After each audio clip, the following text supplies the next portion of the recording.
আসসালামু আলাইকুম এভরিওয়ান, আশা করি সবাই ভালো আছেন। তো আপনাদের মাঝে একটি সুন্দর ভিডিও নিয়ে চলে আসলাম। তো আপনাদের মাঝে তুলে ধরবো গ্রামীণ দৈনন্দিন জীবনে মানুষের চলাফেরা ও জীবনযাপন। তো গ্রামীণ পরিবেশের যে রাস্তাগুলো, মেঠো পথগুলো আছে বা চক পাথারে যা আমরা ফসলের জমিগুলা দেখতেছি, এই দৈনন্দিন জীবনের সাথে যারা জড়িত আছে সবগুলা দৃশ্য আপনারা দেখতে পারবেন। পশু পাখি থেকে শুরু করে সাধারণ মানুষের দৈনন্দিন জীবনযাপন। আমাদের পাশের এলাকার একটি গ্রামের দৃশ্য এটি। এই গ্রামে হালি পেঁয়াজ ওঠানোর পরে কৃষকরা তার নিজ গন্তব্যে বাসায় ফিরে যাচ্ছে। কেউ আবার তার কৃষি জমিতে নিজ হাতে পানি সেচ দিচ্ছে। মুরব্বী তার নিজের ক্ষেতে নিজেই পানি সেচ দিচ্ছে, কাঁধে করে পানি এনে।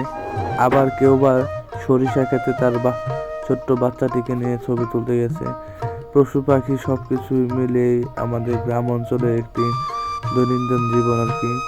এখানে একটি বালক দেখতে পাচ্ছেন যে তার নিজ গন্তব্যের উদ্দেশ্যে ছুটে চলছে তার বাইসাইকেলটি নিয়ে। আসলে গ্রামীণ প্রকৃতি দেখতে আসলে ভালো লাগে, এটা সবারই পছন্দের গ্রাম।